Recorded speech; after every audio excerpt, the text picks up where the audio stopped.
আজকে আমরা 3 ফিটের সিঙ্গেলে একটা ডোর তৈরি করা শিখাবো। এখানে 3 ফিটের একটা ডোর দেখতে পাচ্ছেন। প্রথমে আপনি লাইন নেবেন, লাইনে শর্টকাট এল লিখে এটা এদিকে 3 ফিট, ওকে।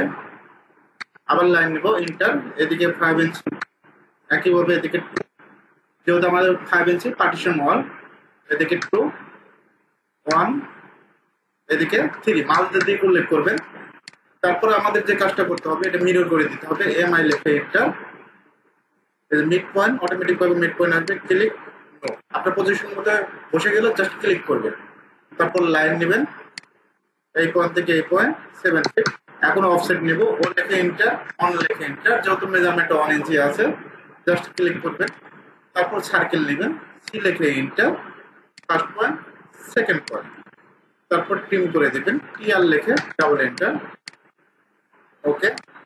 এটা জুম করে কাজ করবেন, একটু এই সাইডটাও ট্রিম করে দিবেন, ওকে। কোনো কারণে যদি লাইন ডিলেট হয় এটা লাইন ড্র করে দিবেন লাইন দিয়ে।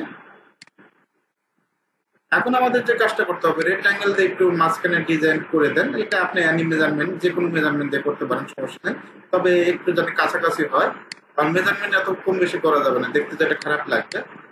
আবার কপি লিখে এন্টার, ওকে। আমরা কপি করে দিলাম, এই ডিজাইনটা দেওয়ার কারণে একটু ভালো লাগবে। এভাবে চাইলে আপনি যে কোনো সিঙ্গেল ডোর তৈরি করতে পারবেন খুব সহজেই।